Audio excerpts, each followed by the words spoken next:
IPL లాంటి glamorous లీగ్లో stardom, సంచలనం ఎక్కువగా కనిపిస్తుంటాయి. కానీ ఈ హడావిడిని పక్కన పెట్టి తన పనితీరుతో అభిమానులను ఆకట్టుకున్న కెప్టెన్ ఎవరు అంటే శ్రేయాస్ అయ్యర్ అనే పేరు ముందుగా వినిపిస్తుంది. ఆంకడనల్లోనే కాదు, ఆటలోనూ నంబర్ 1. ఐపీఎల్ కెప్టెన్ గా 80 మ్యాచ్లకు నాయకత్వం వహించిన అయ్యర్ 46 విజయాలు, 32 ఓటములు సాధించాడు. ఇది 57.5% విన్ రేట్, ఐపీఎల్ చరిత్రలో రెండవ అత్యుత్తమమైన విజయం శాతం. ఈ సంఖ్యలు చిన్నవిగా అనిపించవచ్చు, కానీ ఒక్కో మ్యాచ్ వెనుక ఉన్న ప్రణాళిక, నాయకత్వం, ఆత్మవిశ్వాసానికి ఇదే నిదర్శనం. గర్జనలు కాదు, శాంతంగా ముందుకు నడిపే నాయకుడు.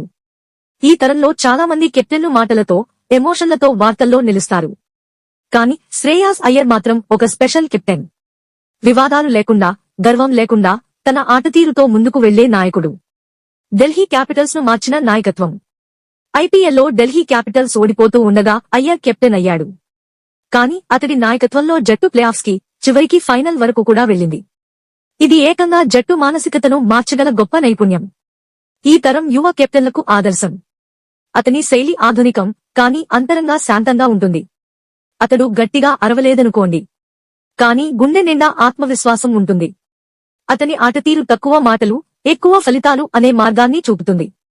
డ్రామా లేదు, హడావిడి లేదు, ఫలితాలే అతని మాటలు. మిగతా వాళ్లు వార్తల్లోకి రావాలనుకుంటే అయ్యర్ మాత్రం విజయాల కోసం పరుగులు తీస్తాడు. అతని కెప్టెన్సీ మనకు గుర్తు చేస్తుంది, నాయకత్వం అంటే గొప్ప మాటలు కాదు, గొప్ప ఫలితాలు.